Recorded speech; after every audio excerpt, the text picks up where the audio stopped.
Ukraine युद्ध के कारण रशिया की अर्थव्यवस्था को बहुत ही बड़ा नुकसान हुआ है, जिससे रिकवरी के लिए अब रशिया भारत की तरफ देख रहा है। रशिया की तरफ से भारत के लोगों को एक बहुत ही बड़ी गुड न्यूज मिलने वाली है, जिससे रशिया को भी काफी ज्यादा बेनिफिट होने वाला है। टूरिज्म इंडस्ट्री पूरी दुनिया में काफी तेजी से ग्रो हो रही है। दुनिया के कई देश अपने बॉर्डर्स खोल रहे हैं, वीजा नियमों में थोड़ी नरमी ला रहे हैं, ताकि ज्यादा से ज्यादा लोग उनके देश में आए, उनकी होटल और टूरिज्म इंडस्ट्री को बूस्ट मिले और उनकी अर्थव्यवस्था में योगदान दें। कई देश ऐसे भी हैं जिनकी जीडीपी का एक मेजर पोर्शन टूरिज्म सेक्टर से आता है। दुनिया के किसी भी दूसरे देश में जाने के लिए हमें अपने पासपोर्ट के साथ साथ उस देश का वीजा भी चाहिए होता है, जो कि आसानी से नहीं मिलता है। लेकिन कई देश ऐसे भी हैं जो अपने देश में बिना वीजा के वीजा फ्री एंट्री देते हैं।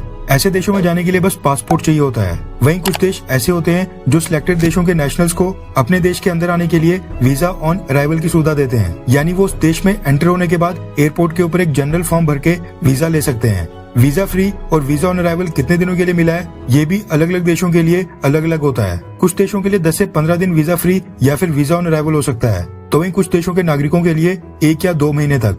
जिस देश के नागरिक को सबसे ज्यादा देश वीजा फ्री एंट्री देते हैं, उसके पासपोर्ट को उतना ही पावरफुल माना जाता है। जापान और सिंगापुर के नागरिक बिना किसी देश का वीजा लिए दुनिया के 192 देशों में घूम सकते हैं। वहीं भारत के लिए वीजा फ्री एंट्री की बात करें तो भारत के नागरिक दुनिया के 60 देशों में वीजा फ्री एंट्री या वीजा ऑन अराइवल ले सकते हैं। अब हुआ क्या कि यूक्रेन युद्ध के कारण कई सारे यूरोपियन और वेस्टर्न देशों ने रशिया के साथ अपनी फ्लाइट कनेक्टिविटी पूरी तरह से रोक दी थी। कई वेस्टर्न देशों ने अपने देश के नागरिकों के लिए एक एडवाइजरी जारी करके रशिया जाने के खिलाफ सख्त दिशा निर्देश दिए थे, जिसके बाद रशिया के अंदर टूरिज्म इंडस्ट्री को इससे काफी नुकसान हो रहा था। ऐसे में अब रशिया ने डिसाइड किया है कि इस नुकसान की भरपाई इंडिया से जाने वाले टूरिस्ट से की जाएगी।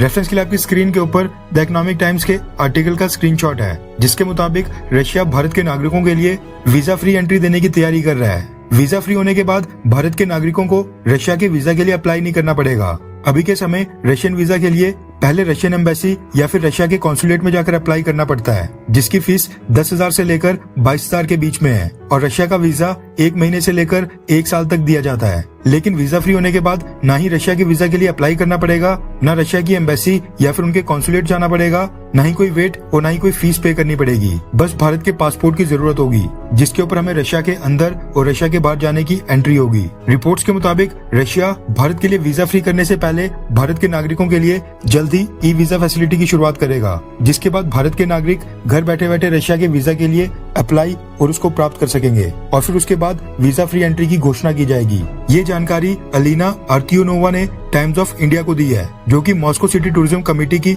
डिप्टी चेयरमैन है और भारत के दौरे पर आई हैं। रशिया साल 2020 में भारत के नागरिकों के लिए ई वीजा फैसिलिटी शुरू करने वाला था, लेकिन कोविड-19 के कारण वो डिले हो गया। भारत से रशिया जाने वाले लोगों की संख्या पिछले कुछ सालों में बहुत ही तेजी से बढ़ी है। साल 2016 में मात्र 40,000 भारतीय नागरिक रशिया जाते थे, जबकि साल 2019 में यानी 3 सालों के अंदर ये संख्या बढ़कर 1 लाख से भी ज्यादा हो गई थी। और अब रशिया इसको डबल करना चाहता है, ताकि ज्यादा से ज्यादा भारतीय नागरिक रशिया आए और रशिया की टूरिज्म इंडस्ट्री को बूस्ट मिले और वेस्टर्न देशों के टूरिस्ट आना जो बंद हो गए हैं उनकी भरपाई हो। खैर, अगर आपको मौका मिले तो क्या आप रशिया जाना पसंद करेंगे, हाँ या फिर ना? नीचे कमेंट करके अपनी राय जरूर बताएं।